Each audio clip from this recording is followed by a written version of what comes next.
evening, and welcome to the Heikadelic Show. We would like to take this moment to let you know that viewer and listener discretion is strongly advised. So sit back, have yourself a nice cool drink or hot drink, and enjoy the show. And welcome once again to the Heikadelic Show.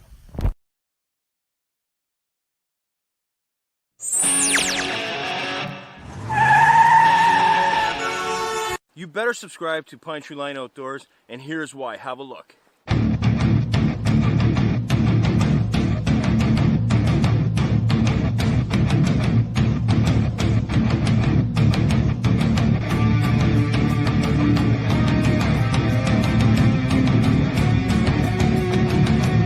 been an incredible time. Aubrey Falls.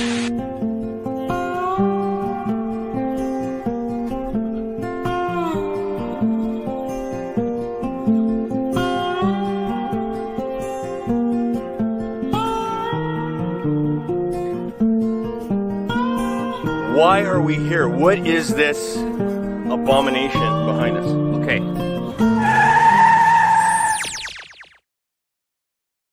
Hey, this is Spiffy Vengeance, and I'm reporting for the Heikadelic Show. In behind me, you can see the world's going on as we speak. It's amazing. It's a light show. It's over the Pickering Darlington nuke plant, but we're not sure what's going on. We think it's aliens, because if you watch, we've been watching this for almost an hour now, and the light show is incredible. What we thought was just a storm appears to be possibly alien invading the Durham region. This is Stiffy Vengeance, and I am going to try and stay awake and watch the show behind me, and hopefully I won't get probed. See you on the Heikadelic Show Monday night.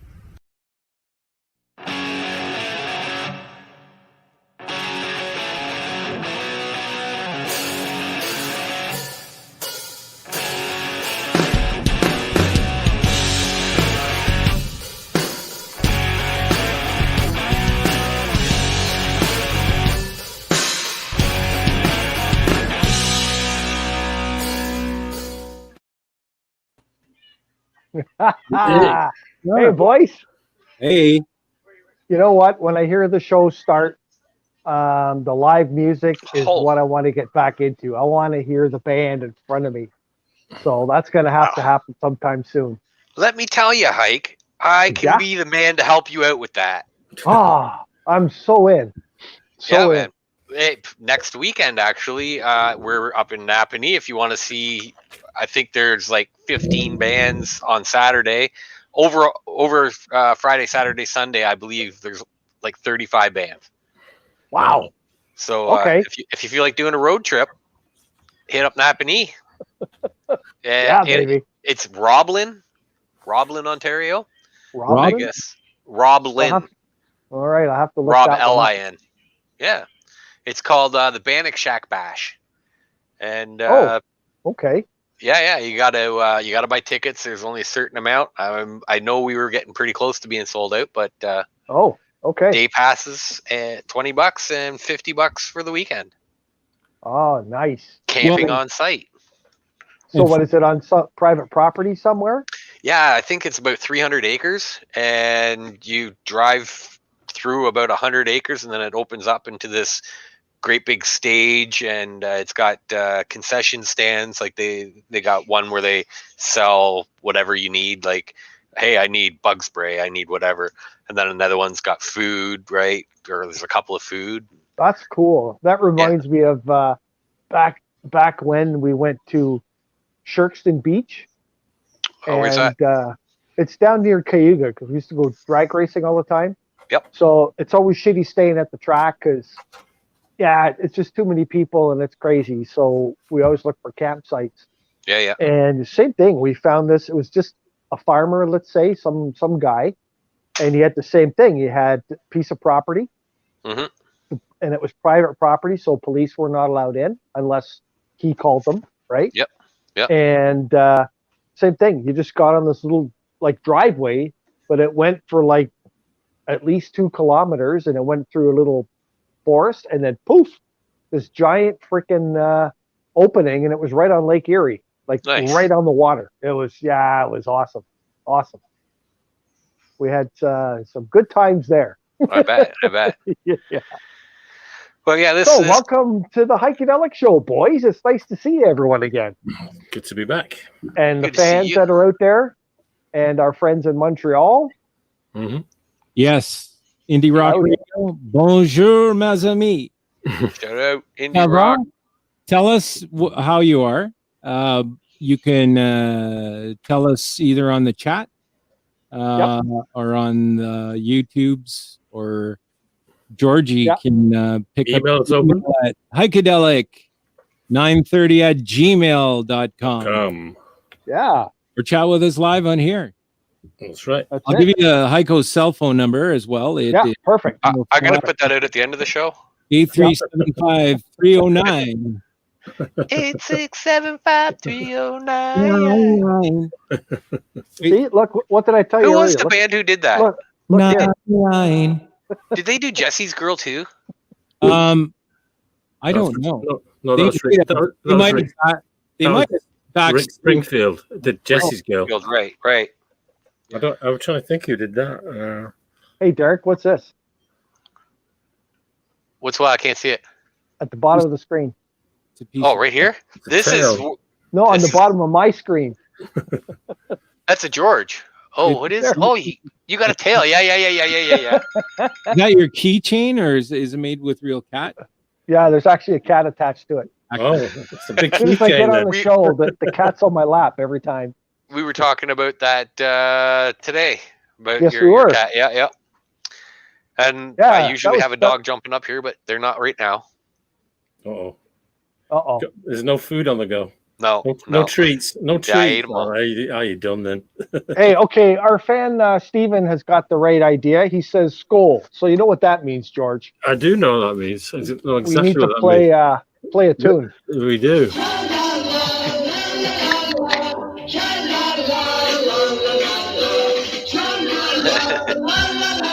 Oh, Heiko's Hey. back on the beer. I just want to say hi to Steven and Todd. Todd's a buddy of mine. I want to tell you a little short story about Todd. I guess I just met Todd not that long ago. He's about a year ago, I think. And Todd surprised his girlfriend by proposed to her, right? Uh-huh. So I can't remember. Earlier this year, I don't want to give a date because I don't want to be the wrong date. Roughly 4 months ago, we'll say. Okay.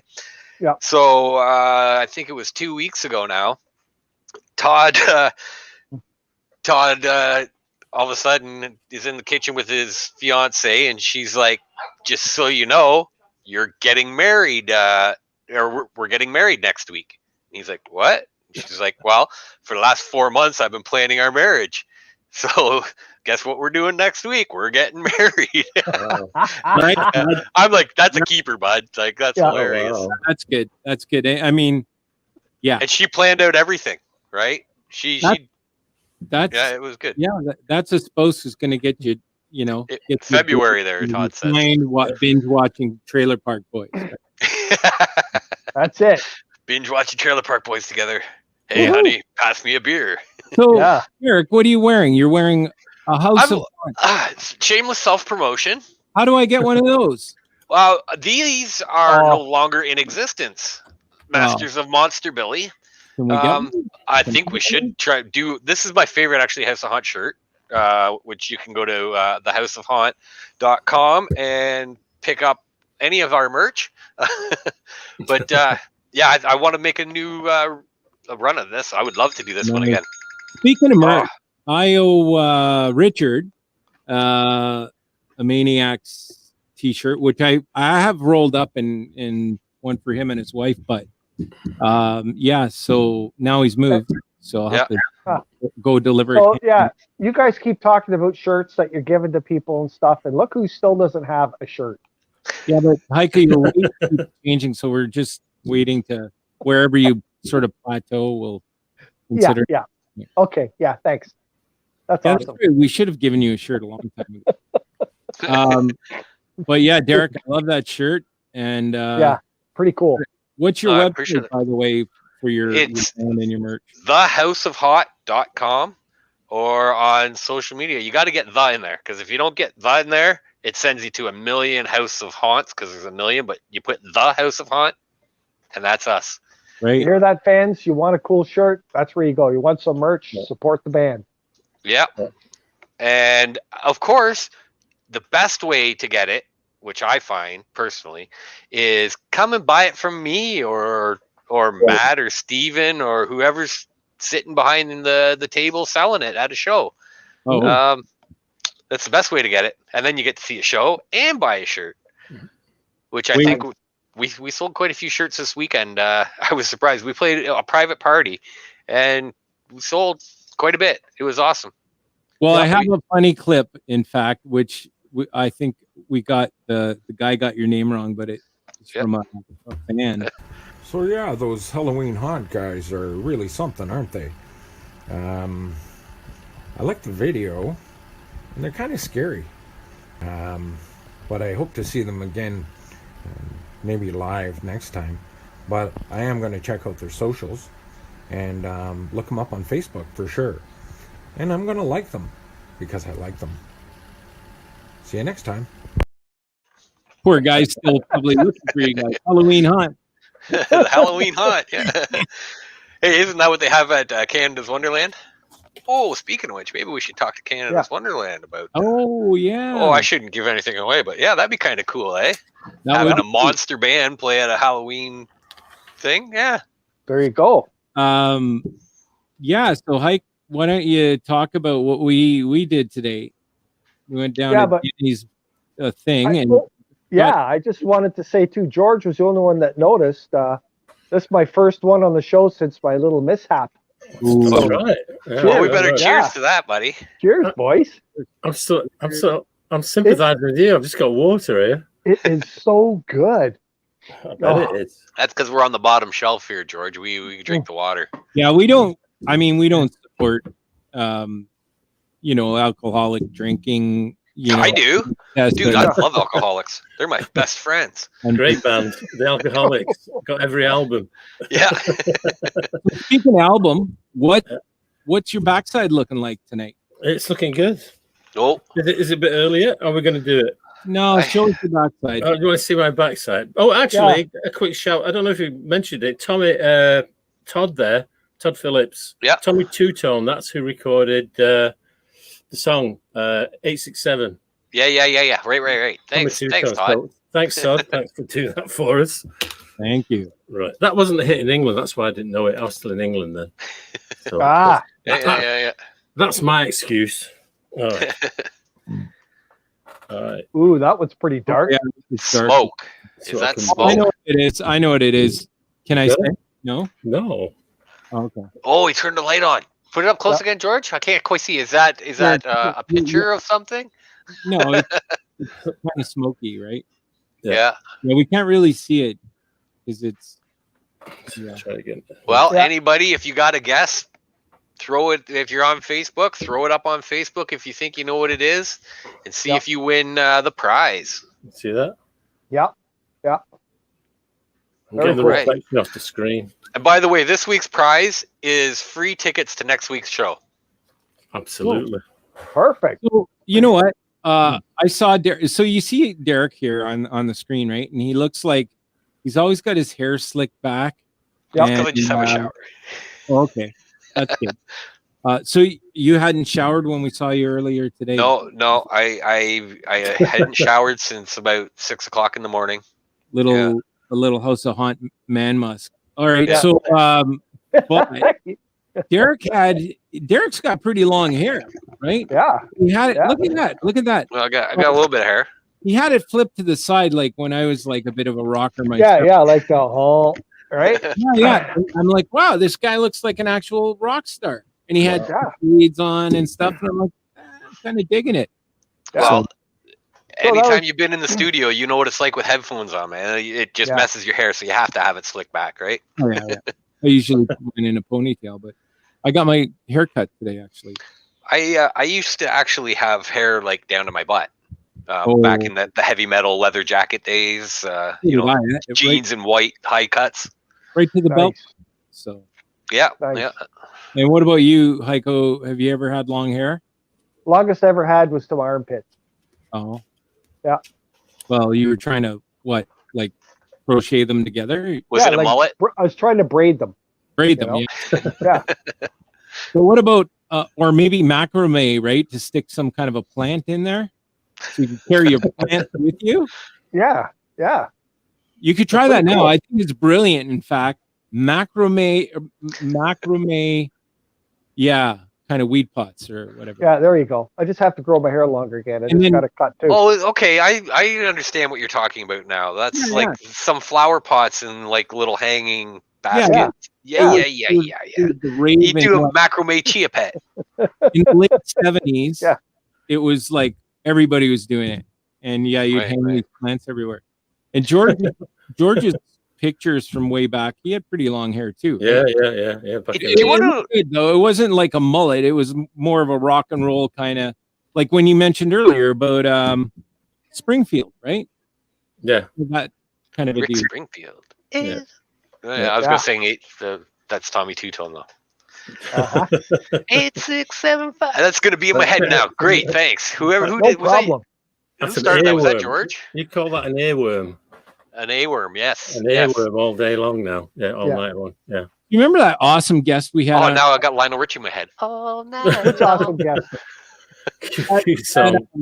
that awesome guest we had on Alan Cross. Wow. Yeah. Him on Saturday night, and he Uh-huh. actually, I heard him on the Wolf up Yeah. in that would be up Peterborough. in Halifax area. Yeah, Okay, yeah. yeah. Co-authors. Yeah, of course. Yeah, Yeah. I don't know where they broadcast out of. Maybe it is Peterborough. I don't It's know. Peterborough. It is. Yeah. George Street. Yeah, just off George Street. Yeah. Yeah. I used to love it. 101.5. The Yeah, I Wolf. guess the show's kind of syndicated and plays on a lot of stations, right? Or Yeah. something like that. Yeah. But yeah, just brilliant. He's just such a great so yeah, I listened to him, and then I was listening to Sirius Radio, Uh-huh. and Ted Nugent was on with, on the Aussie channel. Wow. Yeah, I mean, what did he kill? well, it's funny, right? Because when we were doing our pre-production call and earlier this week, we were talking about the topic of guns, right? But yeah, I mentioned that Ted Nugent's kind of like extreme, and but Put it he lightly. doesn't. Yeah, so he's doing this interview, and actually, honestly, I thought he kind of held back quite a bit. He was a lot more tame than I've heard him. Right. And he's very much an advocate for hunting and owning guns and all that stuff. But like I bought it was pre-COVID at a used record shop. I went and bought every original Ted Nugent album I could find, right? So I was kind of getting back into the vinyl thing, and I'm Right. when we were talking about it, George, that it kind of got me afterwards. I'm looking in my album collection. I found at least 5 albums. So that's on my bucket list later this week, is to spin it. Yeah. Yeah, Spin a little wang nang sweet poon tang. yeah, like his Nice. points on politics and everything. Yeah, they're I might consider a little left field, but it's but he's just such a great. He articulates himself very well. So that was pretty much about the music, and obviously he was brought on to be kind of like almost like a co-host for that night, right? And Right. yeah, his he was talking about like the 60s into the 70s and then of course into the 80s, and he was living all of this change, right? So he started with like artists like Muddy Waters and people like that, and then of course but living the whole transition, right? So Yeah. interesting guy. Very cool. Mhm. Yeah. Yeah, the 60s, when you think about it, it was a crazy time for those that are around, because, I mean, I've listened to old, not recently, but old shows of where they sort of go back to that decade, and you look at what was in the charts and big, like in 1961, And then like 6-7 years later, you've got Hendrix and Zeppelin, and you've got like those crooners that, you know, just a few years later that dominated everything, and suddenly the landscape just changed completely. Oh yeah, unbelievable. Look at music now, even the last 20 years. Yeah. Right? How much, you know, WAP, whatever, WAP or WAP or whatever they were, I guess, you know, like that song of the year. You know, I don't know. I don't get it. Yeah. No, I don't get it either. Like Stairway to Heaven. Now we got, you know, WAP. Yeah. I know. What happened? Yeah. I don't know. I blame it all on the DJ, George. I blame it on damn aliens. I think it's the damn aliens that coming up with all the good rock and rollers and left us with that as an experiment. That's what I think. Or I just think the marijuana's different today than it was back then. It's way better. Back then, everybody got into music and it was all great. Now, I don't know, man. Yeah. Well, no, really, if you think about it, that though, back in the day, you bought your kids a guitar. You had nothing else. Like out in the country here, you could find a guitar at any farmhouse. You know what I mean? Somebody who played or something, right? Yeah. Once you start getting more stuff, video games, and I don't want to blame it on video games because I'm a gamer myself, PlayStation guy, and I believe that there's just more to do, and music has dumbed down, right? Like everybody knows you don't hear a full band, right? 90% of people don't hear a full band. You hear the singer and you hear the beat. Yeah. So music has actually digressed down to that now because it's just down to that. Yeah. Yeah. You don't have the guitar solos, the drum solos, the skill. That's just not in music anymore. It's just it's not a beat and somebody that's got their pubes caught in their zipper. That's likely conforming to when we were talking to Alan, right? Alan Cross, and he mentioned about like players like Spotify and stuff like that. Like basically now it's about, you know, when you're on Spotify, so many seconds of listener play, they get a credit, you know, to their account for that. So I'm sure that ties into things like, you know, obviously if you know, a company like that is paying out, it's because there was enough play time to prompt an ad or something, some kind of sponsor. Well, right? That was also the other thing that Alan said too, was that with Spotify, like people are going, oh man, I don't care, and they're making money off me. But Spotify is the new radio station. It's the new FM. It's that's what it is. It's not there to make you money, because they're not. They're there to put Spotify out to let other people hear your music, and it has access to way more people than any radio station does. Well, it's so funny because my wife does it, my daughter does it. I got a couple other friends too. They put all their tunes on their cell phone on Spotify, and then they get in their vehicle and they sync up the car to the cell phone and they listen to tunes off their phone. Yeah. Well, I mean, like, they don't listen to radio anymore. No, and I look back, even TV. I mean, like back in the late 80s into the 90s, you got much music and much more music and all the rest of it. There were some great shows on there. They had everything from rap shows to metal shows. Yep. Now you've got like Degrassi High or something on there. So, yeah, well, you know, and Jimmy Fallon from the night before or something. You think like, what happened there? You know, what happened to that audience that used to watch that? You know, but I can't knock Degrassi High because my you know what I mean. You know, you've heard but you've heard of the band Two for the Show, right? Yeah. So Rob's daughter was a big star on Degrassi High. So, right. But wait, can I ask something? Two for the Show, is that a couple guys, policemen? Or were they at one point or something? No. Rob's a politician, though. Okay. I remember there used to be a band back when I was like 19, 20 that was called Two for the Show. And I thought that they were cops or something. They played covers. It was just two guys. And yeah, it's two guys. I mean, I think one's a counselor now, right? I'm going to probably, after it really opens up and we go back to bars, I'm going to start my own thing. I was going to do Voice of an Angel, right? And just me and an acoustic, but I'm probably going to just do One for the Dough. That'll be my act. I'm going to compete with Two for the Show. Johnny Ringo, Voice of an Angel, One for the Dough. Yeah, One for the Dough. One for the Dough. One for the Geppa and one for the dough. So Todd asked a question here about Derek. You need to hit a drum when you say something funny. So Todd, tell us which one you like. We can do this, or we can do this. Don't think we have snare drum.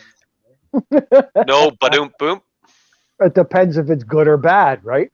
I'll just bring my own snare. Yeah, that doesn't work. Or we can give you a. I'll take that. There you go. Nice. That's my old band. We used to that was on my kick drum. Wah! Really? Yeah, we were kind of we were like in your face a lot. We tried to make people like hate us pretty much. Oh, good. Yeah. But it's that band is not politically correct at all. Well, that's There, Todd likes laughter. There you go. So. Yeah. So what are you doing now? yes, At 10 we o'clock. were chatting earlier, saying Oh, we were together today, and we were at our favorite burger joint. Yes. We're at Country Stop Burger today. We had a little get together with Danny, the owner, and we're planning some pretty cool stuff for later on this year. Now that things are open, Let's have a look. Yeah. Oh, look at that! Look at that! you can order that. Who's gonna want to eat something like that? Like, oh my God! I'm a pescatarian and I want to eat something like that. So that's his restaurant. We sit right over there on the Yep. left. Yes, we did. And Yeah. So We all had the fish today too. so we all had fish and chips, which is dynamite. I had salad with mine. I haven't had a bad meal yet. Everything I've tried there is just really, really good. Yeah. Homemade. Everything's homemade. Yep. It's awesome. They and good people too. Like Danny will come and sit and talk with you. Hey Danny, hey, how's it going? Shoot the shit with you for a bit. so apparently on Sundays now, we have a lot of cars come in, like custom cars and vintage cars and all of that. And that's been a bit of a, now that things are starting to open up within the rules. They've been hosting. It's kind of an informal, I think, but a lot of the car buffs are coming up on Sundays. They're calling it drive and dine. So you bring your ride in and you come have something to eat and you chat. Yeah, ride and dine. Yep. Yeah. And we're hoping to get our little group together and join them in on a Sunday, maybe in August, and we're going to have some bands come in, and we'll let everybody know once we get it all organized, and then you guys can come out and check it out. It'll be awesome. Have some good food. Some more live music. Yay! I know, eh? Oh, I can't wait. Yeah. I can't wait for that. Derek, should we say something now or just save it until we figure it all out? For the band? Yeah. Well, we could give them a shout out either way. Doesn't it's it called start with an M and ends with an A? No. God, a guy that plays guitar and he's kind of like, the voice of an angel. No. I thought it was or something. One band that I was talking to was a band called The Next Round. Oh, okay. And they've been around for a while. It's a 3-piece band. Very good. They play everything. 80s up, rock, some of the old stuff. A little bit of everything. I've jammed with them before a few times. Great guys. They're wicked band, and they'll get you dancing. So ladies, get your shoes on. Nice. We're gonna be cutting a rug. Wow. And then for the Atomic Ballroom fans, we're gonna have George coming out and doing some live DJ. Tunes. A live DJ. Oh my God. Live music. When's the last time you saw a live DJ? That's been a while. It's 71 weeks for me last Friday. Wow. Oh my God. Well, and I think depending on the timing and everything, indie rock radio fans, I think Bling is going to join us, so we'll do like part DJ, part feed from I guess Indie Rock. Nice. But George will, be the kind of host DJ for that. Yeah. And so yeah, it should be good. And we're hoping we get a lot of turnout for that. That would be fun. Yeah, we want people to bring their rides out, whether it be a car or bike or whatever, and we're just gonna have a good time. Yeah. I wonder if I can get some people to bring horses out. Wouldn't that be cool? Well, we got a couple. Yeah. Well, I'll bring the donkey. Yeah, bring the jackass. My sister and her husband, my brother-in-law, he does horse rides, like tow behind a wagon. He's got Percherons, right? So big heavy horses. Right. A lot of people go, "Hey, are those Clydesdales?" And it's like, yeah, Clydesdales are small, but so they're big horses. What are they called, Eric? The Percheron. Percheron. Yeah, they're very large animals. Yeah, they're. I'll have to look at those. Oh, I'll send it to you later, George. Okay, all right. I'm a drummer. I don't spell that well. I can say it and I can count to 4. Okay. We forgot to say hi to our listeners and watchers on Twitch. Yes. Oh, hi, Twitch. Hello. Our Twitches. And our YouTubers. Twitch. We got YouTube. I think we said YouTube earlier. Yeah. Yeah, well, I mean, with YouTube, we just kind of stockpile everything for a big explosion over there. So we have like about 60 or 70 episodes up there. So it's, wow. Tell your friends. But we haven't been doing a lot of promotion around it, but we will be. We will be because YouTube, I binge watch YouTube now at home. Got rid of my Bell crap, and of course I got Starlink, which, I'm a beta tester, so it had its issues, but it's greatly improved. And I just got an email today, actually, from Starlink, from SpaceX, saying that Elon's sending up some new technology that will allow the lasers to work. And now that all the satellites are up, I guess what they're going to do is laser communicate between them. And he agrees that, they're stating that will be the planet's fastest internet available at all levels, right? So I'm glad to be on board with it. They do a lot of testing. Sometimes I'm down and out in Beverly Hills, but it's really great. But since I did that, I got rid of all of these other expenses, right? No kidding. My TV package was like crazy money, a couple hundred, 200. And you know what? The problem with dealing with that company, which honestly, it was they don't really give a shit about you. Well, I've been a customer for how many years? 40 years or more? And you call and you have a problem and they go, so? Well, and it takes 1 hour minimum to get passed over to somebody else, right? I have horror stories and I'm sure everybody does at some level, but you talk about, when we were talking about sheep today, when it comes to telecom, urbanites are fine because they get what they think is real 5 coming to their house. But, I got screwed over years ago when I say, it's 5. No, it's not really 5 at all.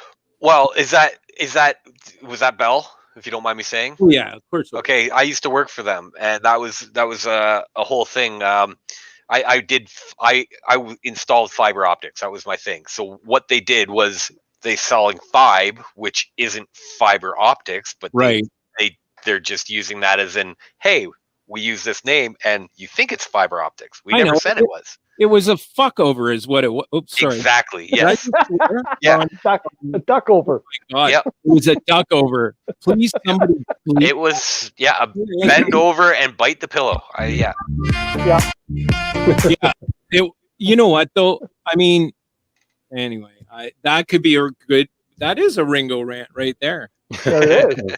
There you go. A Ringo rant. Eventually sent everything back and got rid of all of those services. And it was funny because they harassed me for an additional $100 to disconnect. And I'm like, are you kidding me? Yeah. But So if I don't pay your bill, then they'll just disconnect you for free. Right. Yeah.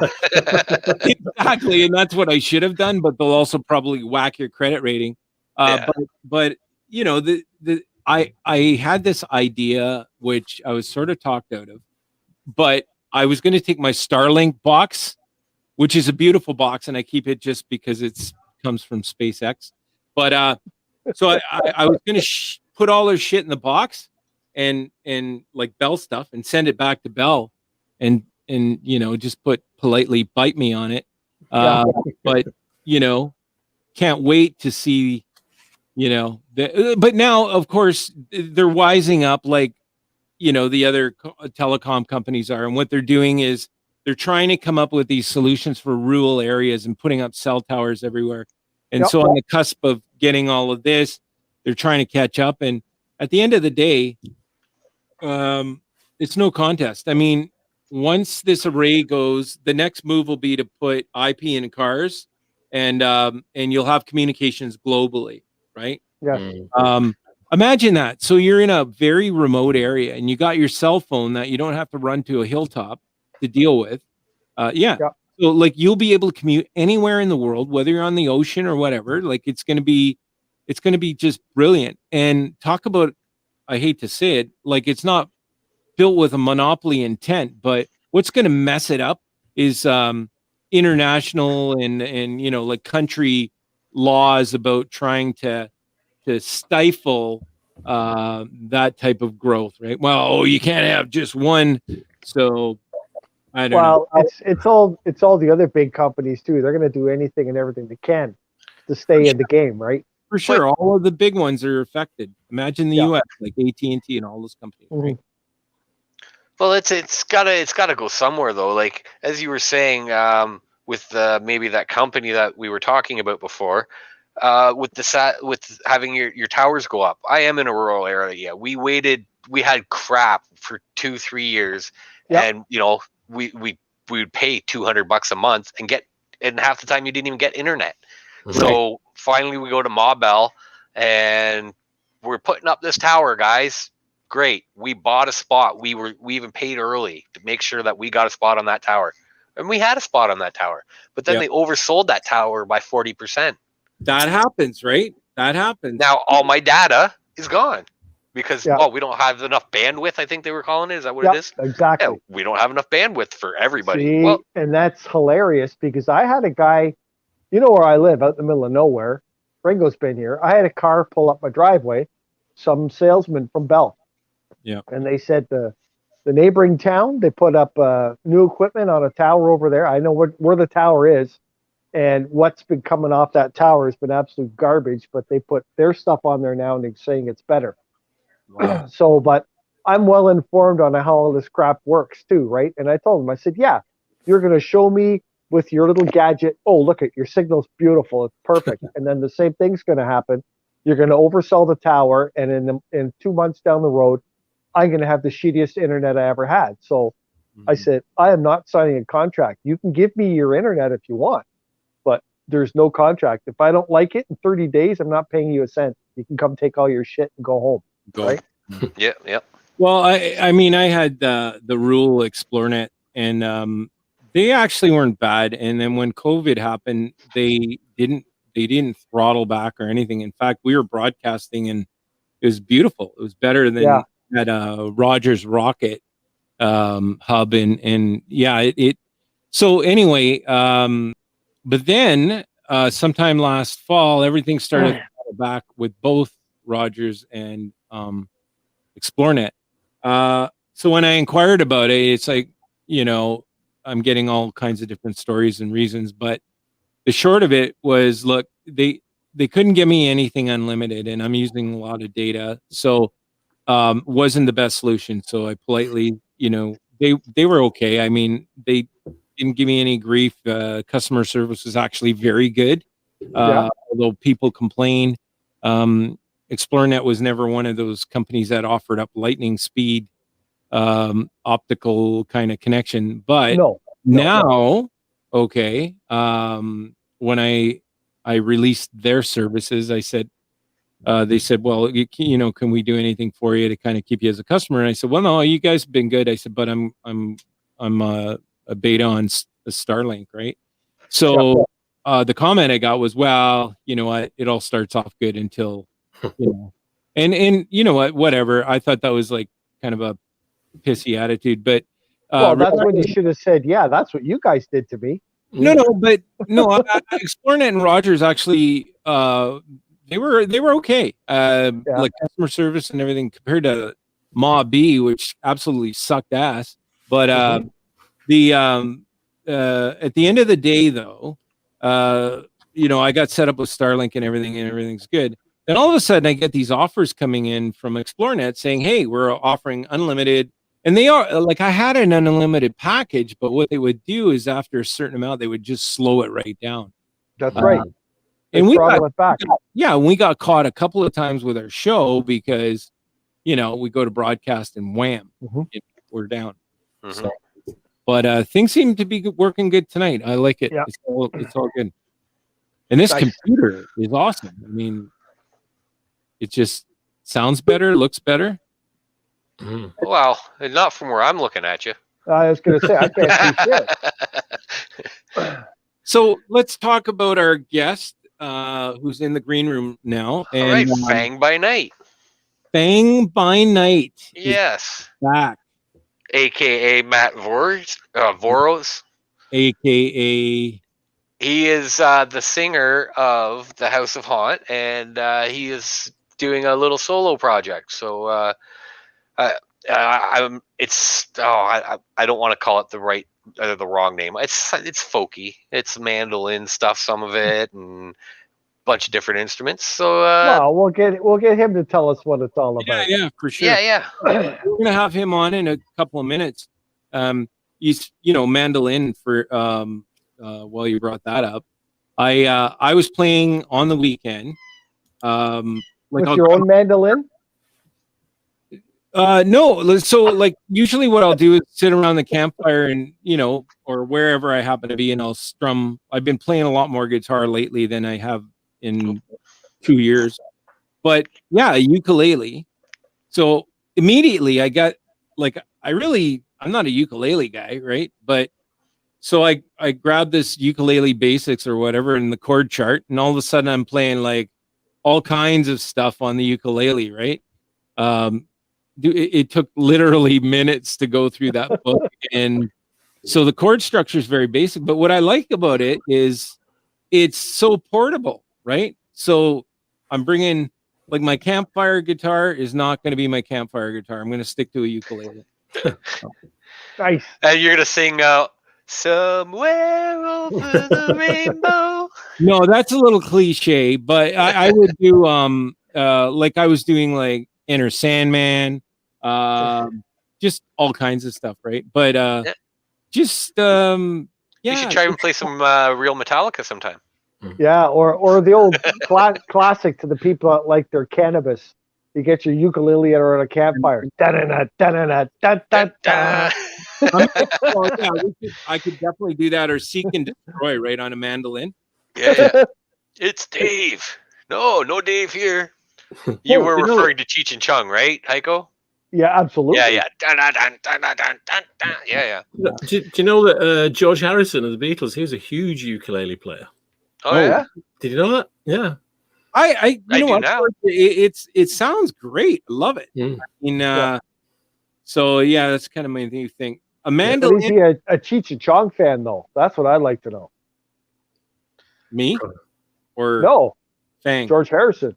Oh, well, he liked his smokes. Put it that way, for sure. Okay. Yeah, yeah, he was huge on it. Peter's got a question there. He's asking if the House of Haunt played the Atria a while back. I think they did before I was in there. I don't. We had a show set up there, and it got canceled because of COVID. That's the one you asked us to play at, I think, right? I did. Yes, I asked you, MCM, to play.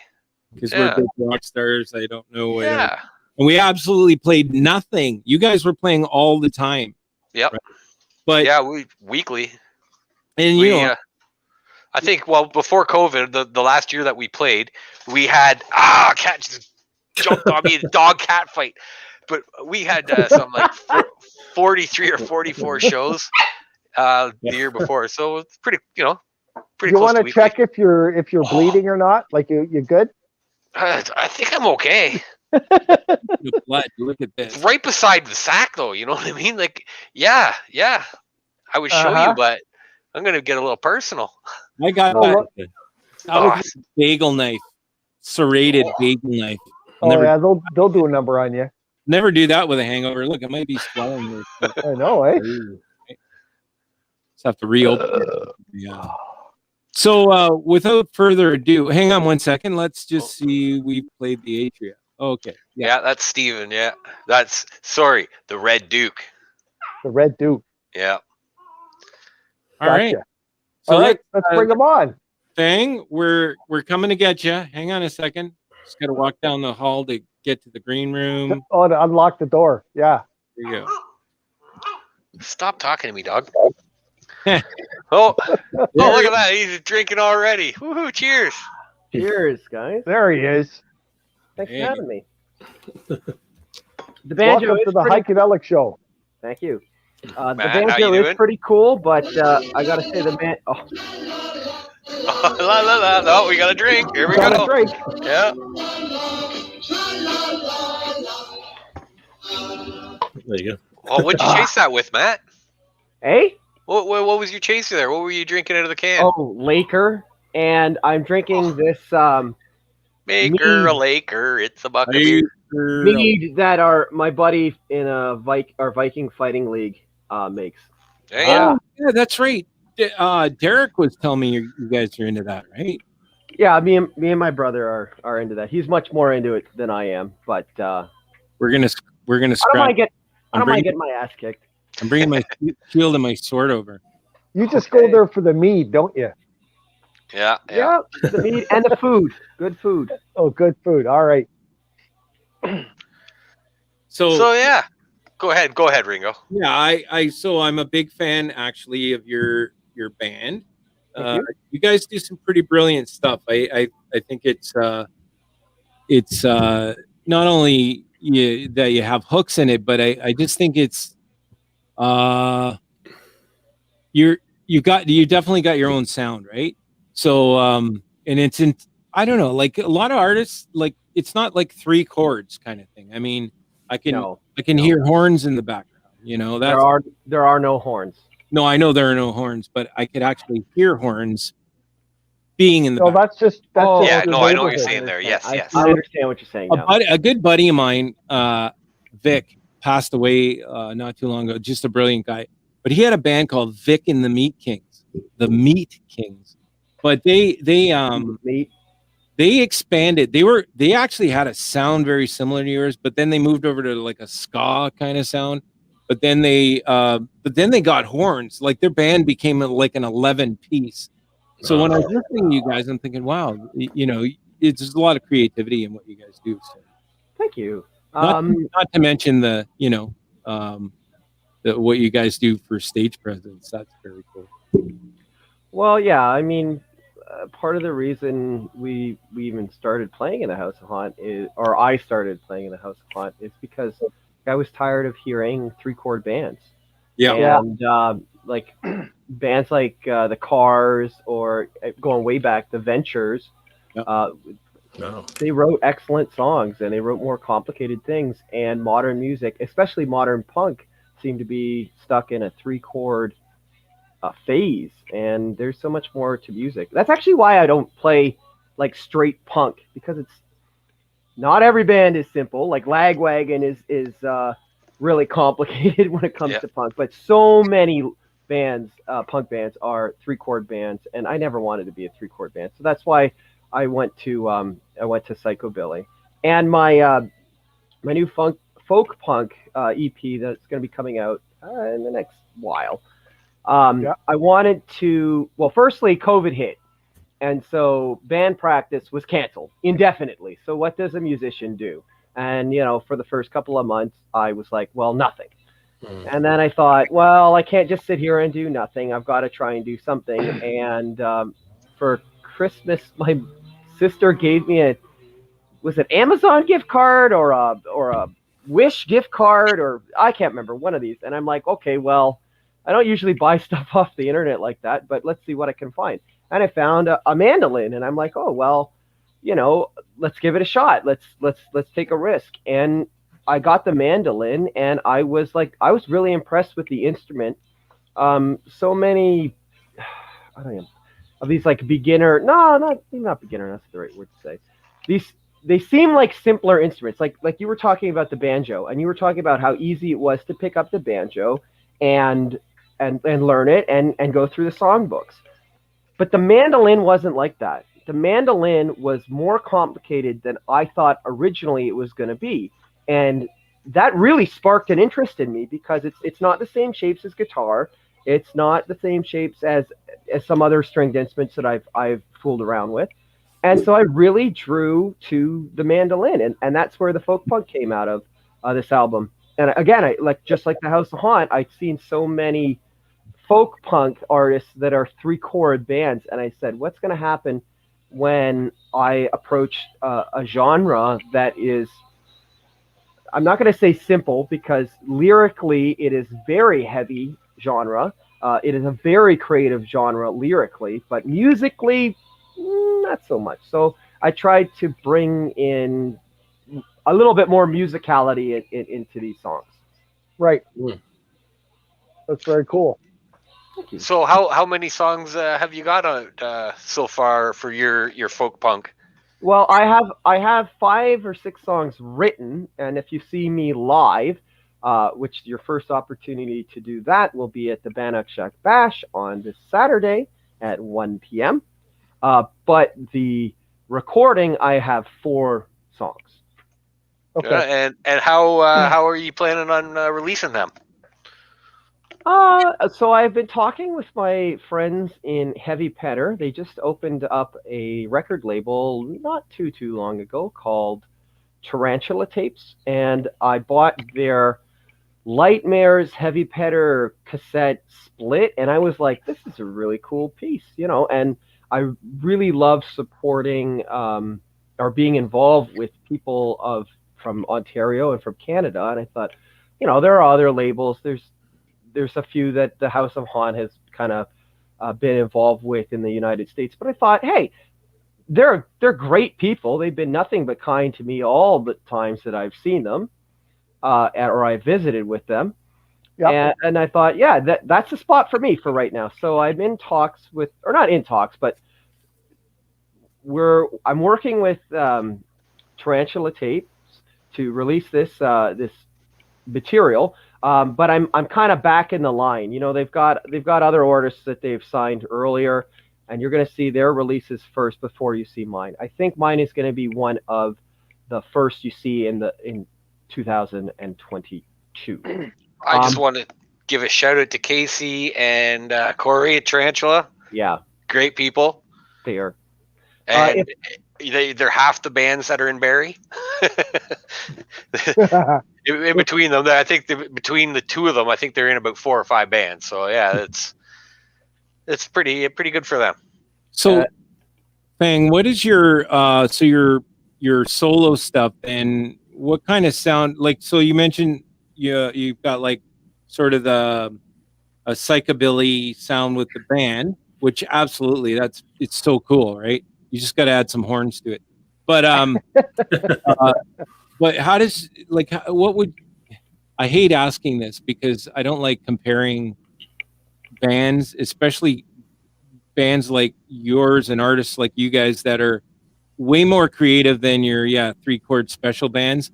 Or I'm not gonna say the name of it, but absolutely uncreative bands that like to rip off other bands' shit. And but you guys are you're very unique in what you do. So how does your solo stuff compare to either what you're doing, or maybe it's just totally it's very, very new to me.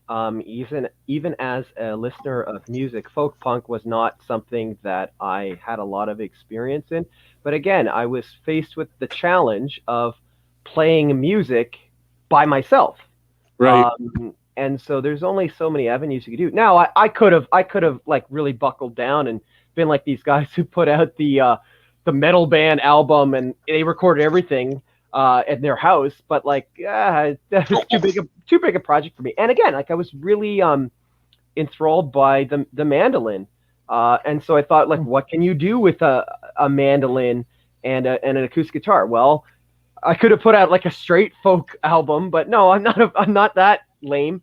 It's going to be a folk punk album. So I did a lot of research into what that genre looks and sounds like, and really spent some time listening and understanding and getting part of the lyrical content and saying, what can I do with this?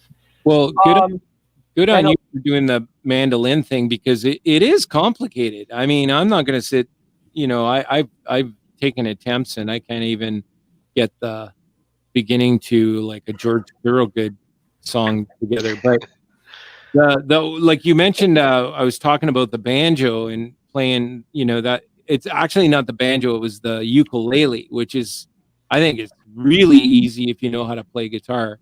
But you mentioned banjo, and I know a couple of banjo licks, and they're like, I got a Scruggs banjo with the 5-string on it, which you should add to your band, by the way.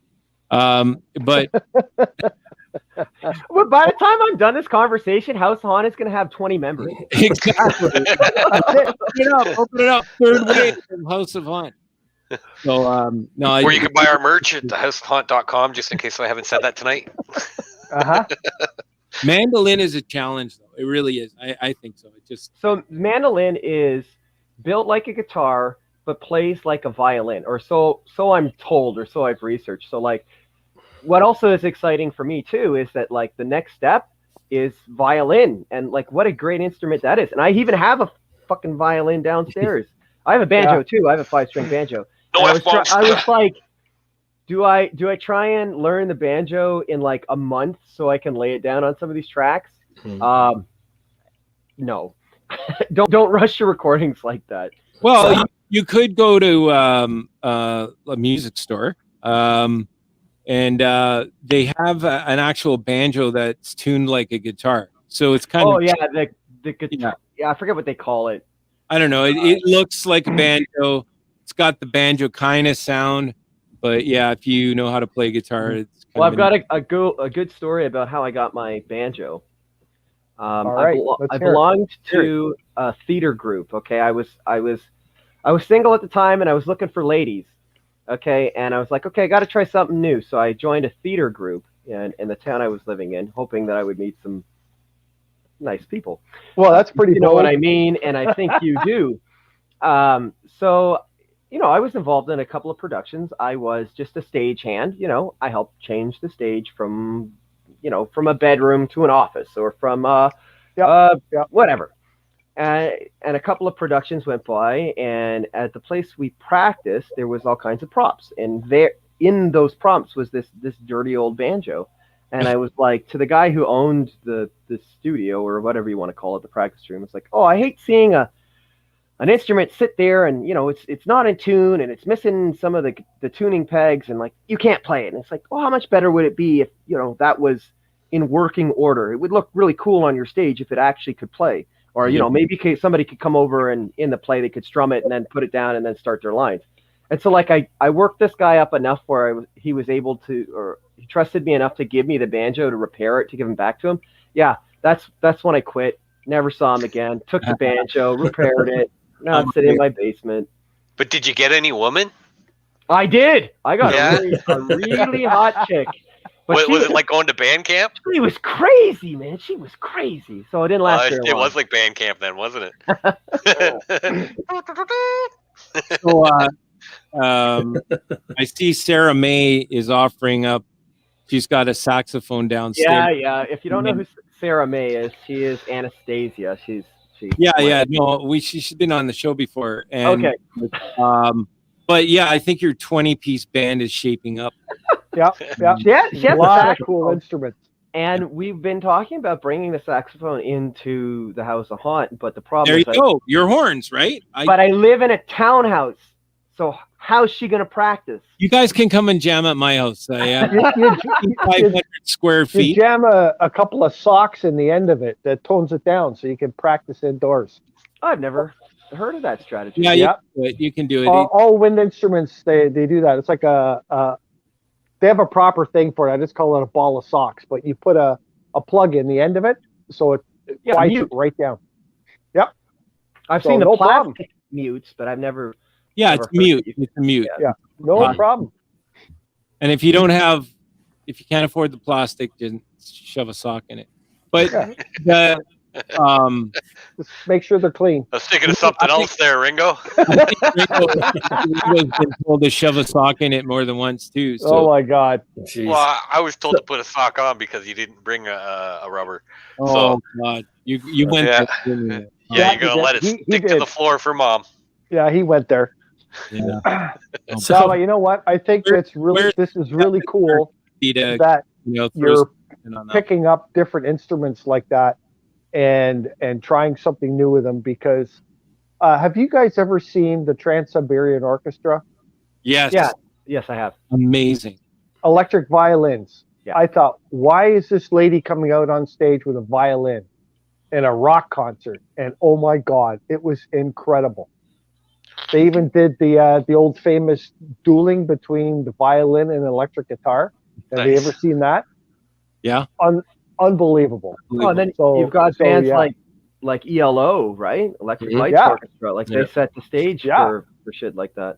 Yeah, absolutely. I'm surprised. Do you know who they are? Because most people, you say ELO, what a great band. They go, huh? Oh, ELO is. I think they have the record for the most top 10 hits without ever having a number one. Yeah, Correct. I think. Yeah, That's I correct. think I you're actually right, saw them like in 2019, the most recent tour they were on.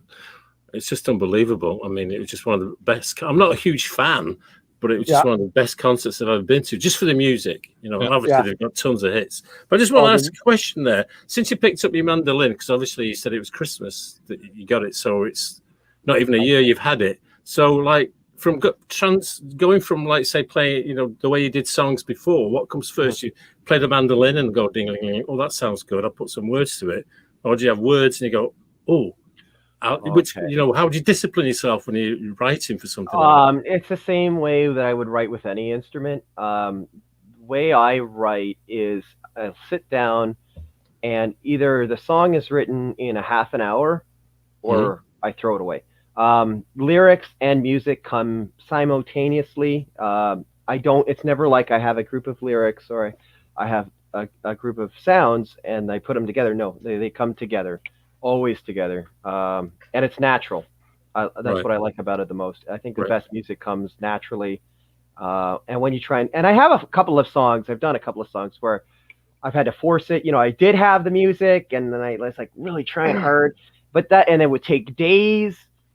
But I'm not as proud of those songs as I am of the ones that I wrote in 20 minutes. They're still good songs, I guess. Right. Some people seem to like them.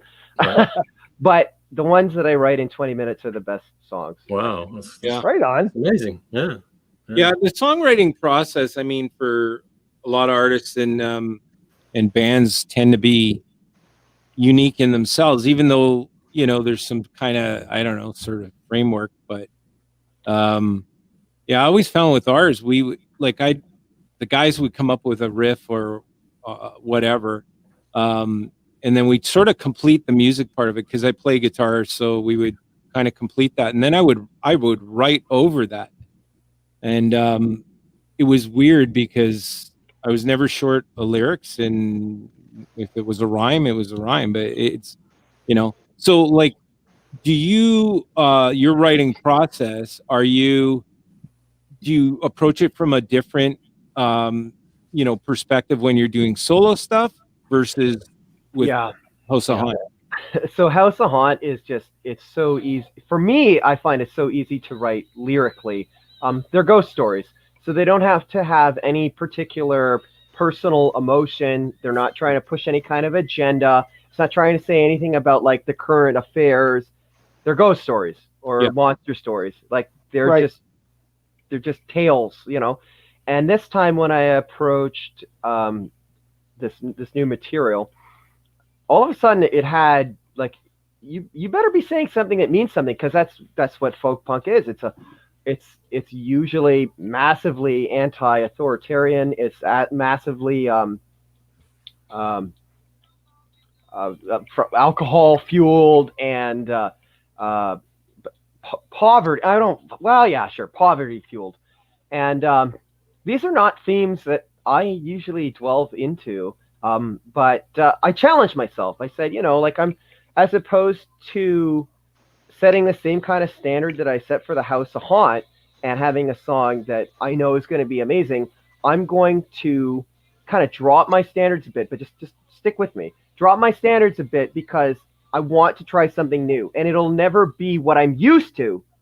And it might, to me, seem a little less good, but that doesn't mean it's bad. It just means that I needed to step back and say, it's okay if this isn't as cool as you think a House of Haunt song is, because it's not the House of Haunt.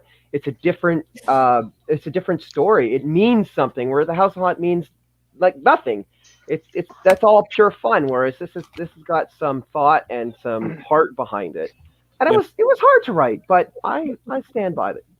But your House of Haunt stuff is definitely storytelling as well, right? I mean, to some degree. It's absolutely storytelling, but it's always from a character's perspective, not a real person's perspective. Like it's fiction versus fact, right? Yeah. House of Haunt is all fiction, and it's easy to write because you don't have to worry about the reality of it or what it's going to mean to a person. They can always like interpret it in their own way. But when you're coming from like a folk punk perspective, you need to be clear about what you're saying, because that's what people expect to hear from an album like that. They know personal experience is what drives folk music. Yeah, absolutely. And there's cool. another side to writing as well that I've always wondered about. Like, if you were spiritual at all, at any level, like even like psychic or sort of medium, I've often wondered if sometimes you become a channel, right? So you get a good vibe going, you get and then all of a sudden the lyrics just flow. And I just find when I'm doing writing with a band, especially like my current hiatus band, it's so easy. And it's easier if there's I don't know, some kind of like emotion or some kind of something driving it, right? And it just seems like boom, it flows like it comes from somewhere else. So Bless you. Thank you. Yeah. Sorry, I didn't mean to interrupt you there. Hey, Heiko, I got a question for you. I was going to say Gesundheit. Yes. What does that actually mean? That's German. What does that actually mean? God bless you. No, it doesn't. It means it's not God bless you. That's what everybody thinks it is. Yeah. It is to live well, to feel well. Okay. Like Gesundheit. Yeah. Gesund means healthy, and Gesundheit is like healthiness. You know what I mean? Mm-hmm. See, I always thought it meant virgin. Really? Gesundheit? I don't know where you're at. So,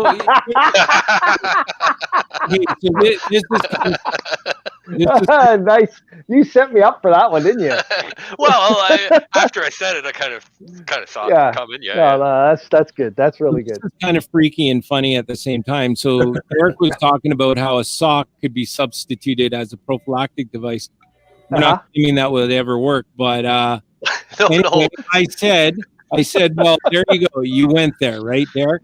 And I said, gee, where's Kathy and Stephanie to make some kind of a comment? And immediately after I said that, they just popped on the screen. So I think they missed that. But yes, be something, sarcastic or rebuttal. But so Derek's kind of a little saucy tonight. He's out there, yeah. So Fang, I wanted to ask you something. It looks like you're wearing a vest. It's a shirt. It's like a Hawaiian style shirt that I sewed myself. Oh, okay, because it looks like it's covered in patches, but maybe it is not. That's the pattern. But okay, it does have pins that I've done because I run my own pin making business as well as Poster Oh. making business. Okay. Oh wow! So we Holy can. shit! We got to talk to you about getting some Heikadelic show pins made. Absolutely. Yeah. I started my pin making business and the poster making business just because when the House of Haunt needed pins, we would order pins, and it was like $100 for 100 pins, like $1. Oh my God. Pin. Oh, or maybe it was 80 or something like that. But then I Yeah. looked into the equipment myself, and I thought it is much more cost effective for us to purchase some pin making material than to keep paying someone else to do it. And Right. now that I have the equipment myself, I'm like, I don't want to just keep the savings to myself. I want to support the entire scene. So if you need pins made, I do it way cheaper. I would say I'm a third of the cost of if you were to Google like getting pins made, I'm a third of that cost. And All right. When he told me the price, I literally went, dude, you can't. You have to charge more than that. And he's like, nope. No. And I'm like, all right. I make a very small profit, but it's volume.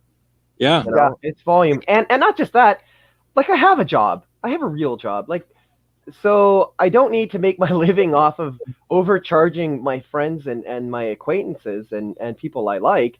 I'd rather make a couple of bucks, you know, and save them a couple of bucks. Like I just did, let's see if we can, I don't know if the camera's good enough to. Yeah, there you go. Yeah. So that's It's got to wiggle not so much. Yeah, I'm sorry. I can't keep still. That's WSAR, wet, shaved, and ready. I just finished an order for them. And then I did. Well, it's not what you think, Ringo.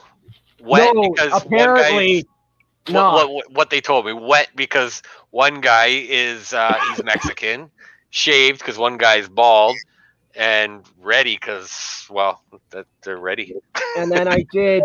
Wet, shaved, and ready. Earlier, Derek was. I'm gonna get the top there.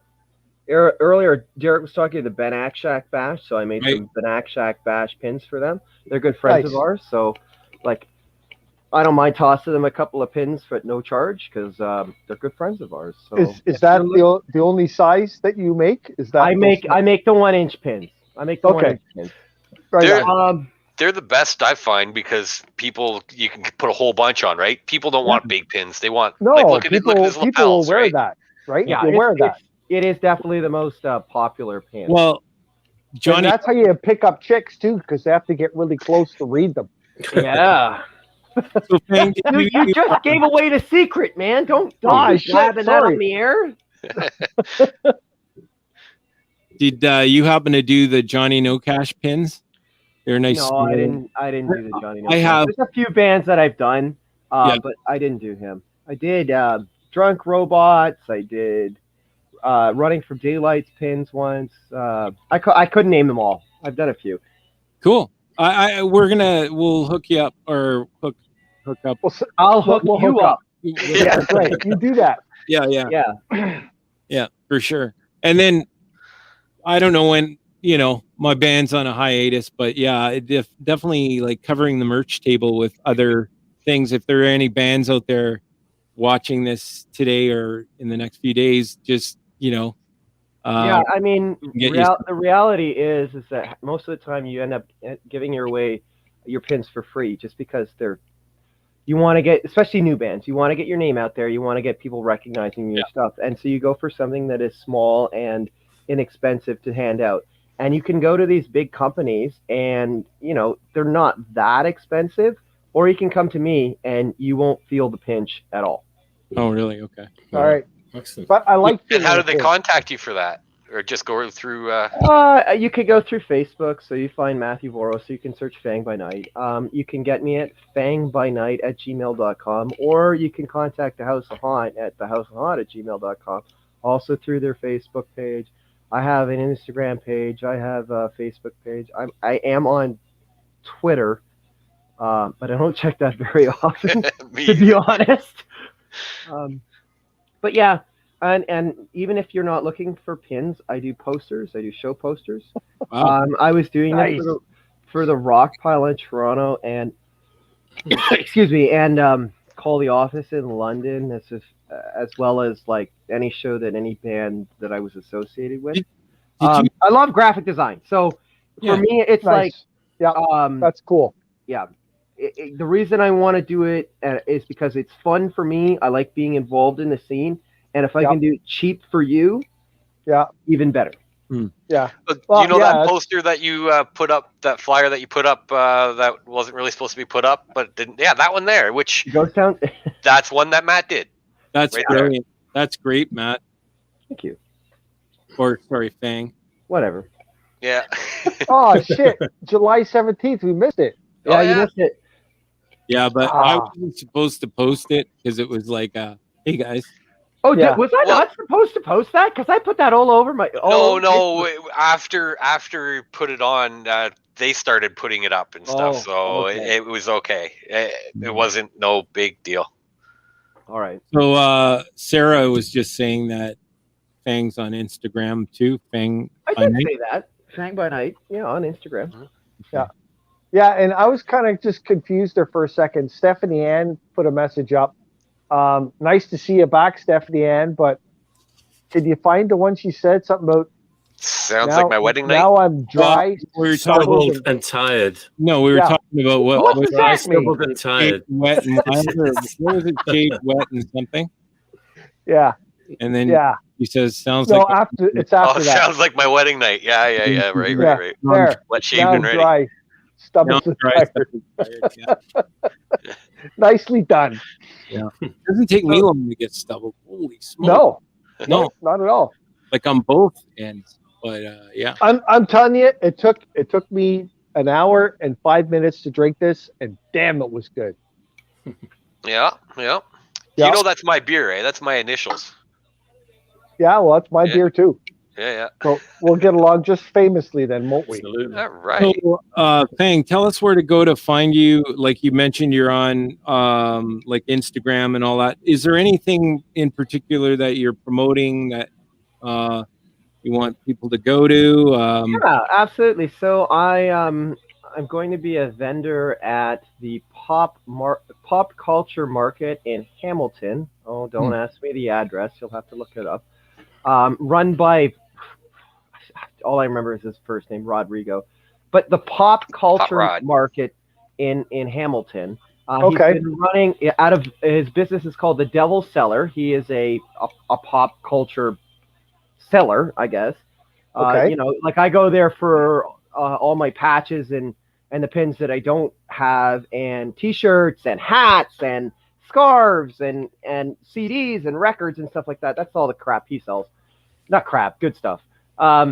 And every month he has the pop culture market, and I've been going to them for a couple of months because he's only been in Hamilton for about, well, maybe it's been 2 years, but COVID, right? So now he's opening up again. He's had 1 or 2 or 3 pop culture markets, and I've decided, you know, it's a good spot for me. So if you're looking for pins, I've been printing up all kinds of different pins, all different bands, punk rock, heavy metal, rock, horror stuff. I've also been doing some paintings that I'm going to try and sell there, mostly horror inspired. We've got some knitted goods. I've got, of course, all of our House of Haunt stuff. So like if you want, that shirt, you can come to the pop culture market. Oh, you got more of them? I don't know if I do, but if you want House of Haunt shirt. I want that shirt. If you can this is my favorite shirt. Well, you know what? We sold so many shirts at our last show. Like, it's time for a shirt run. Yeah. So like it'll be that design if that's that's a nice shirt. Yeah. I would get one of those too. Absolutely. But yeah, Hamilton, August 21st. I'm not the only vendor. There's lots of other great vendors. There's a guy who does a bunch of like it's movie posters of horror and action and stuff like that. There was a girl who was selling carved skulls out of like onyx and quartz and maybe not diamond, but like, you know, stone. Yeah. I bought 2 Mr. Hankies there last time. I got a 16-inch. Yeah, I got a 16-inch Mr. Hanky, and then I got a little keychain one. And then I rode off my car on the way home. I used to have like an 8-inch one hanging off the mirror in my car. Yeah. And would you believe somebody stole that? Yep. Out of my car. It's Wow. like I had one back in the day. I used to have a Mustang, and it was T-tops. So I was at the ballet one day, and that same thing. Somebody stole my Mr. Hanky off my rear view mirror, and stole my. This is going to tell you how long ago it was. Stole my bottle of Drakkar out of the out of the center console. Hey, back then I had Tagris. My favorite. Tagris. and hair. Oh, hey, we got to get George's backside here. Oh, right. Yeah. BRB. There is. All right. The blue smoke. The blue smoke. Can anybody come up with this? Well, let me have a guess. I haven't It's not seen smoke on the anything come water. up. No. So it's got to be. I'm thinking a cigarette. It's got to be like Keith. What's his face there from the Rolling Stones? Richards, yes. Or Tom Waite or someone like that. No, I'm just thinking a party drinker. It's from. Oh, I hey, think wait. it's from. If you get a little closer, I can pick See out a name. See the song titles there. Yeah, that's what I was trying to get. It's from 83 or 82, 83, around there. 82, 83. Well, it's still pretty shiny. Is that going to be a Bowie then? David Bowie? No. All right, what is it, Ringo? Well, I don't know. I'm second guessing. I was going to say it almost looks like that Black Sabbath cover. Black Sabbath? Yeah. You think it might be Black Sabbath? You just like hitting that button, don't you? Yeah. Which button? I call that the Toronto Maple Leaf button. Yeah. No goal. No goal. Okay, all right. Well, if someone had got the answer right, I could have played this one, couldn't I?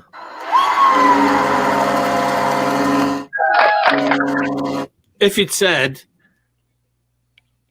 Dire Straits. Dire Oh, No. Love of Gold. that's the one Wow. before. That's the one before Money for Nothing, right? Yeah. Or is that the one with money? That's the one before it. I think it's before it. This is one before it. That was Brothers in Arms, the album. Right. You got to check out What a great band.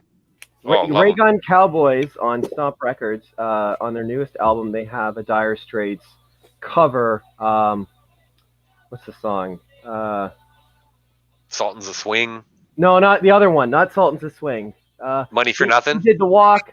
He did Walk of Life. Walk of Life. yeah. Walk And you know what? It has horns, so you'll like it. Nice. Oh, that's a good old tune. I forgot about that. A lot of cool stuff, though, right? Yeah. Did Anti Queen, the Anti Queens, were they on Stomp? They just got signed to them last year, I think it was. Yeah, that's what I thought. They need a new drummer, Derek. No, they don't. No, Samantha's their drummer. It's a new bassist. bassist. My mistake. Yeah. My mistake. Taylor Koss, I guess she parted ways, or they've parted ways, and they are actually. I think they were. I'm not sure if they found a new one yet, but I know I did see on social media they were looking. So if there's any ladies out there, all men, sorry, you're out of luck. Give the Annie Queens a shout. Maybe you could fit in, and you got to be tour ready. I love that band so much. I'll go get the change. But no, they're just amazing. It's too bad. Because the drummer left, all on good terms. I didn't know about the bass player, but they were Dallas, very talented. Yeah. She left, and then the Samantha, who's their new drummer, an amazing drummer. She plays in a few bands, right? I believe she's from Montreal, but she teaches. She does online teaching. She plays in a heavy band. I'm sorry, I don't know the name of it right now, but an amazing drummer. I follow her just because, I'm like, oh man, what can I steal from you, right? Yeah. Well, that's one thing, Heiko, that all musicians do. You look at somebody better, and you're like, what can I steal from you? You want to learn something, right? You guys know Jen McCubbin? She played in a Black Sabbath I think Strictly Sabbath or something like that. Strictly, yeah. He's I know Strictly Sabbath. They would play at the Rock Pile every once in a while. Yeah, I don't know the members individually. Well, the bass player, female Jen, and she's just got a gnarly sound. It's very heavy, but yeah, I mean, she'd be a good ad. Just saying. Well, speaking of the Rock Pile, next week we're having Steve Hogue on from the Rock Pile. Oh no, really? Promoter extraordinaire. Yes, we are. Oh, that's awesome. Good for Steve. Good for you guys. Steve's the man. Yep. I've worked with Steve for years and years and years.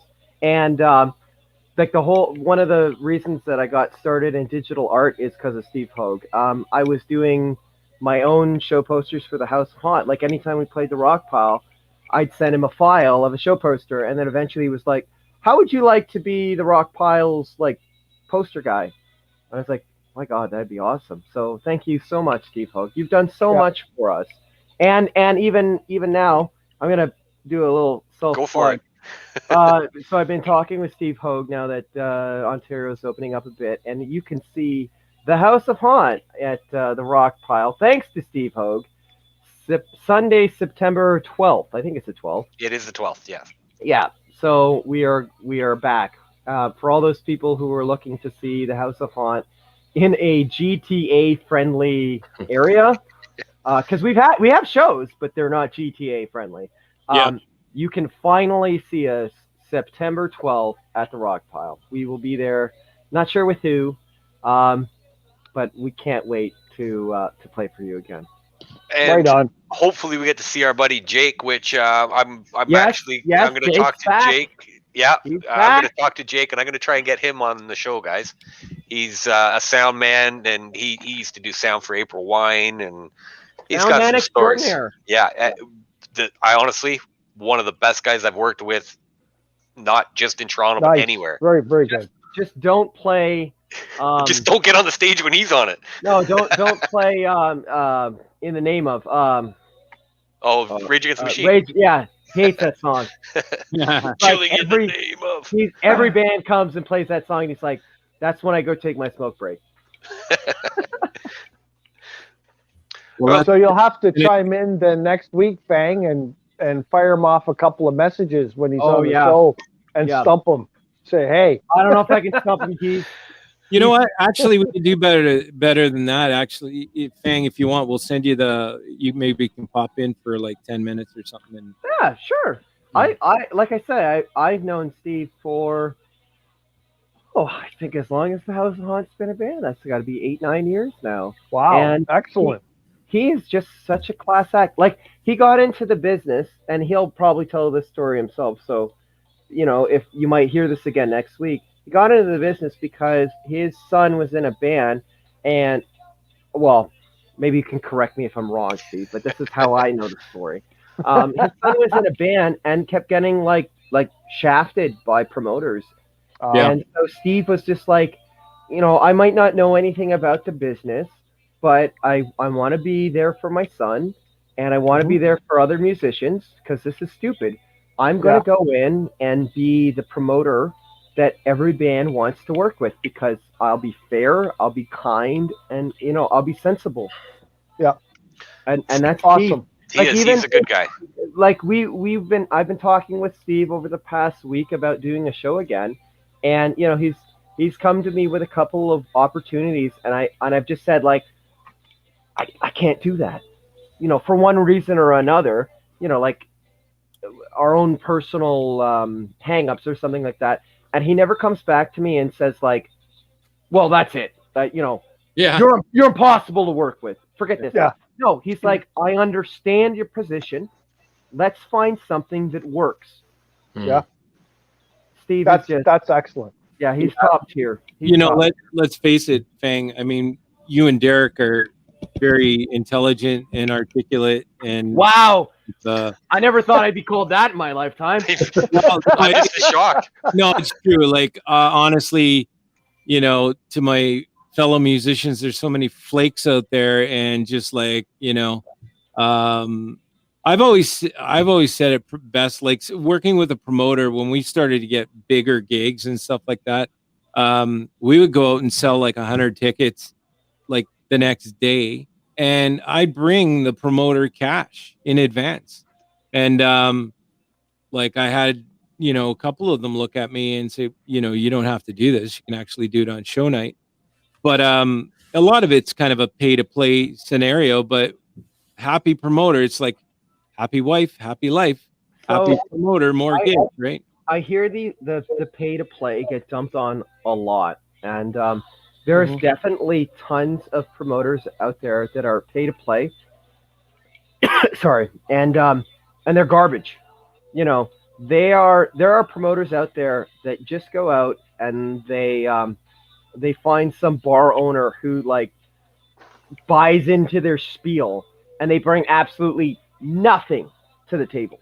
Yeah.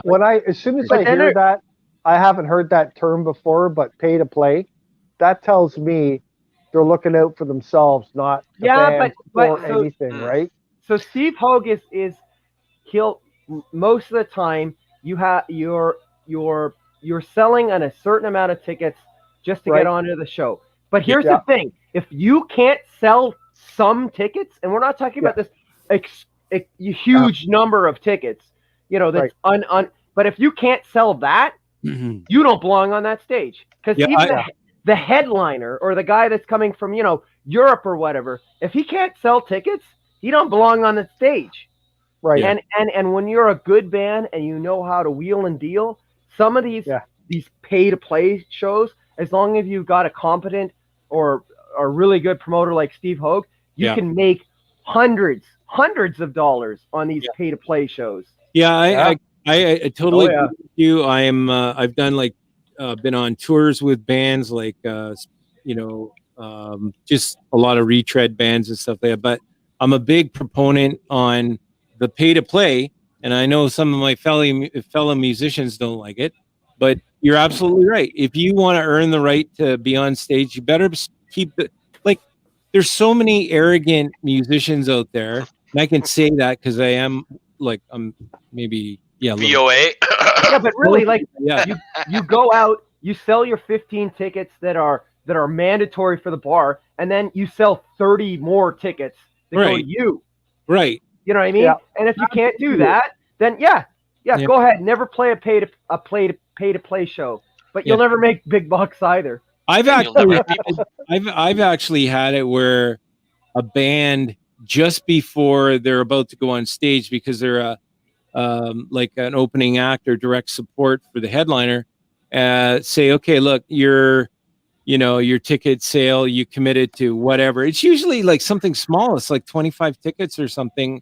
And I forget what the rock pile does, but anyway, rock pile's different every time. So So, but it's not just about, writing your own stuff and sounding great in your basement and all of that stuff. You got to build some buzz around your band. You got to work at it. Like, that's an amazing thing about you guys. I mean, you guys have built a brand around House of Haunt. Your artwork is incredible. Your songs are awesome. You need a little brass in there, but at the end of the day, you're working your ass off to make it.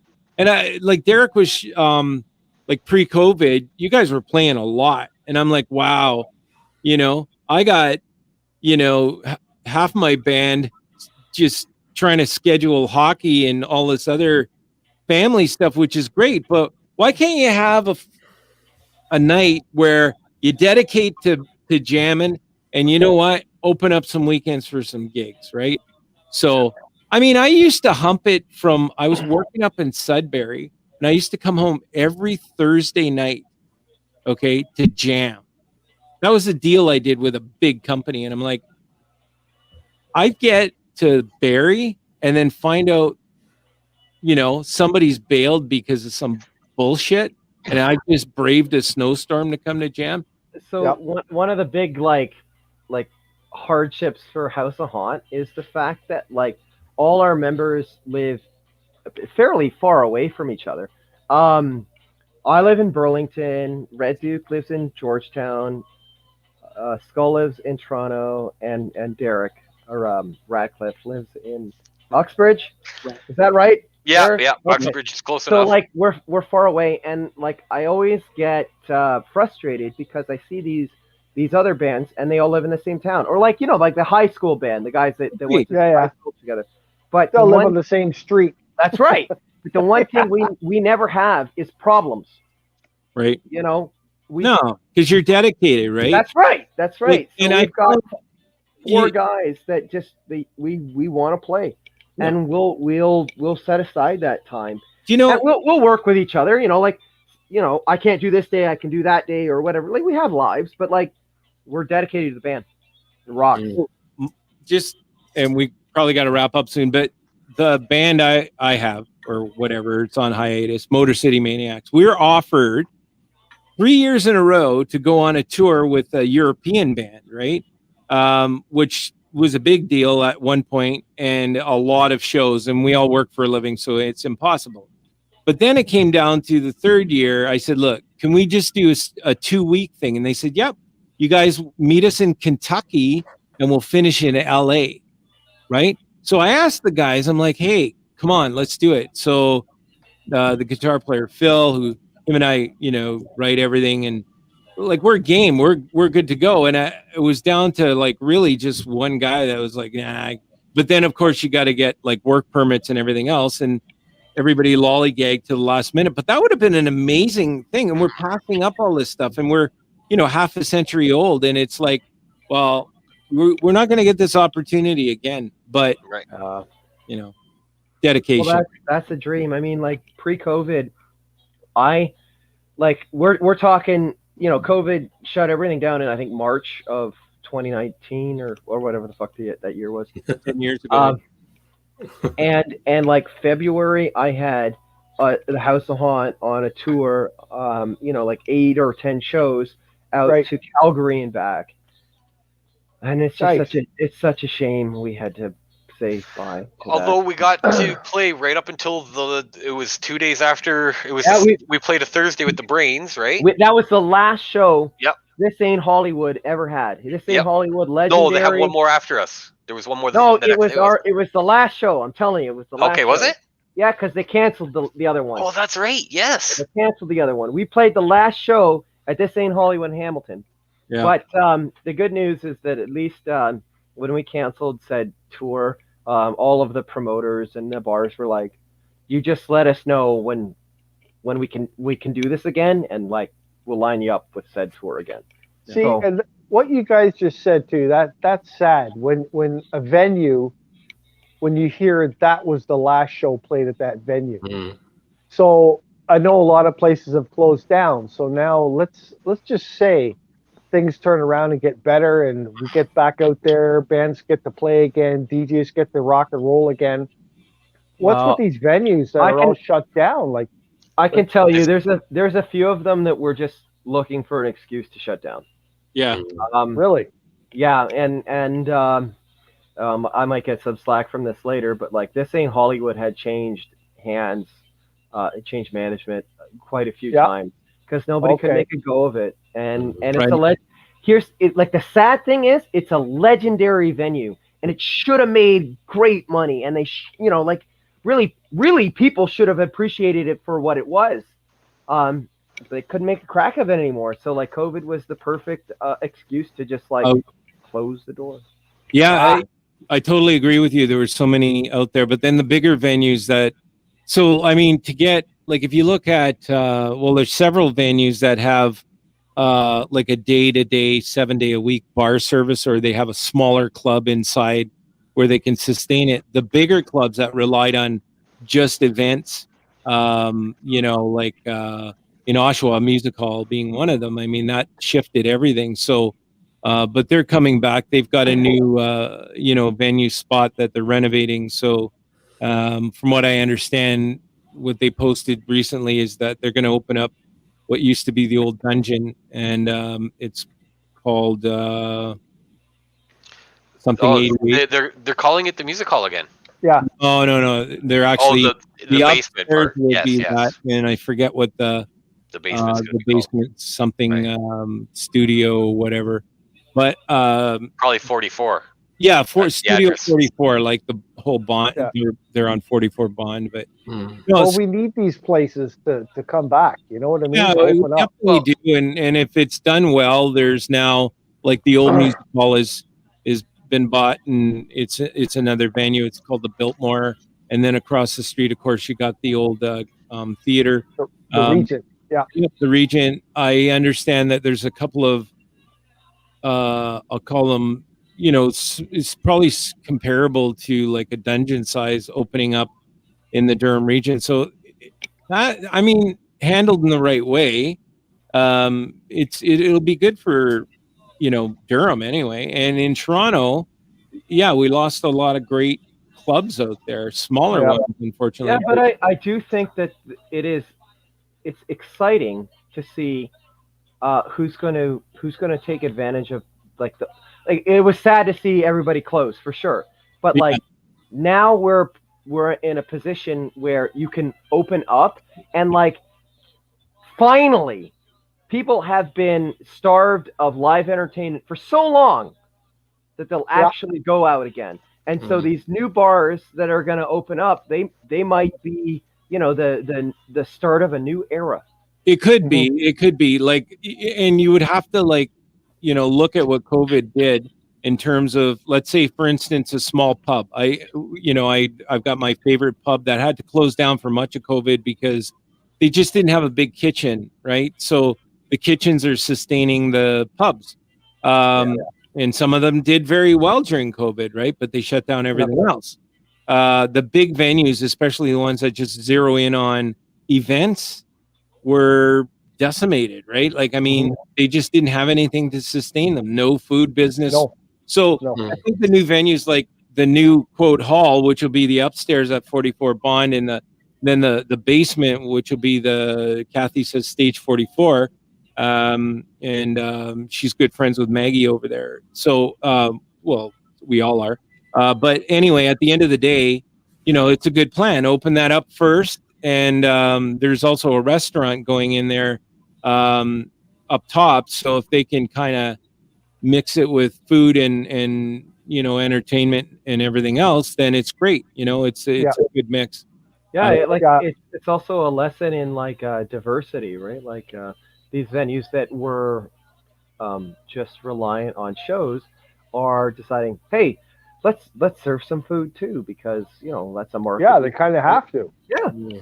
Well, it's amazing too. If you some of those venues, like it's called like a kind of a sin business if you just sell alcohol. So if you have that component, you get everything. Like there's so many advantages, but it doesn't come with you're talking about running a restaurant 7 days a week, or like a smaller club open every night, right? To make a go of it.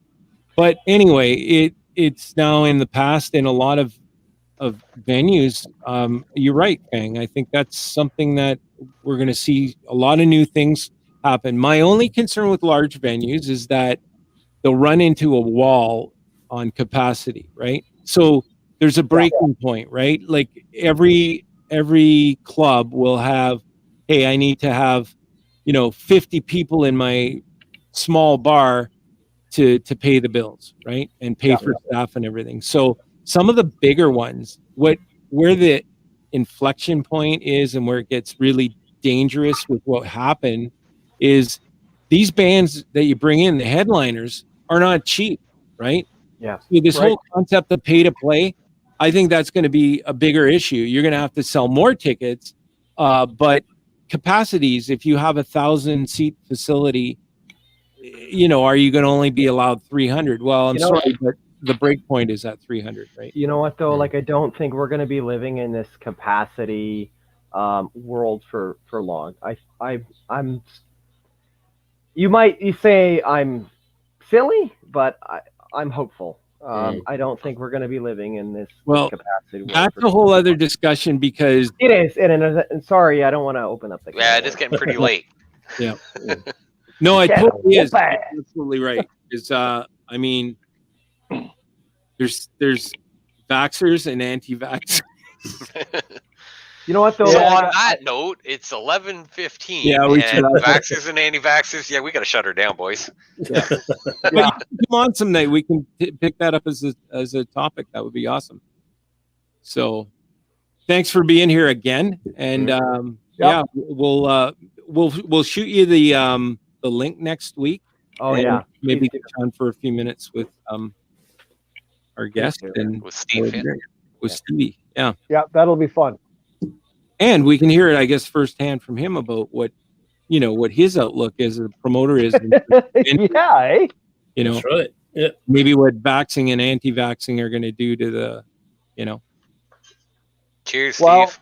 Hopefully that's not going to be a divide because, Cheers, Steve. yeah. Anyways. I got your back. Thanks so much for having me, guys. I've really enjoyed it. Well, thanks for coming out. Absolutely. It's great having you. I'd love to hear some of your stuff. So I'm gonna. Do you have some of your music online? I sent it to you to your email address. So right. I was hoping Ringo takes care of that. Yeah. Hoping it would all right. make it to you. So Yeah. Well, we'll see. Maybe we'll get it up for next week. I've been having serious issues with our computer that kind of runs all the show, and I ended up buying a new one. So. But which email address was that? The one on your Facebook page, Heikadelic, something info at heikadelic.com or. Oh, okay. Down right now. No, I don't have that. I've got it up here. Okay, well I'll send it again, I suppose. Okay. Yeah, not a problem. Because then if we get that, we can put it on our webpage or put a link to it on our show on Facebook. And other people can listen to it as well. That's what we want to do. Thanks, guys. Spread the word, spread the tunes, and everybody enjoy themselves. Oh, thank you. Yeah. So, well, listen, thank you very much for being on our show tonight. It was awesome having some of our fans that were part of our show tonight, which is Steve, Todd, Peter, Sarah, Cassie, Kathy, and Stephanie Ann. It's great having you guys on. Hopefully we'll have you on next week, and we'll keep you tuned up in the future as to who's coming on our show and when we're going to do our show out at Country Stop Burgers. And hopefully we'll get to see some of you fans, meet you in person, and maybe then we'll have some pins made up. We'll jam one right in your chest. It's like the airborne. All right. Thanks, everybody. We'll see you again next Monday night at 9:30 on the Heikadelic Show. Take care. Yeah. Cheers.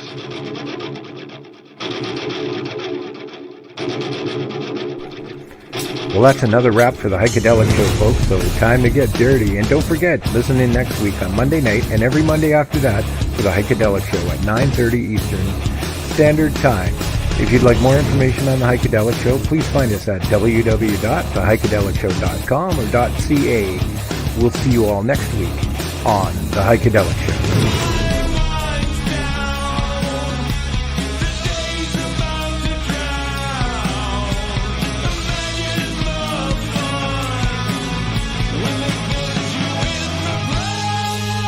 If you're interested in becoming a sponsor for the Heikadelic Show, it's easy. Just send us an email at info@theheikedelicshow.com. Meanwhile, you can browse our website at www.theheikedelicshow.com or .ca. Click on our sponsor tab and find out more information on sponsorships. Thanks for joining the Heikadelic Show, fans.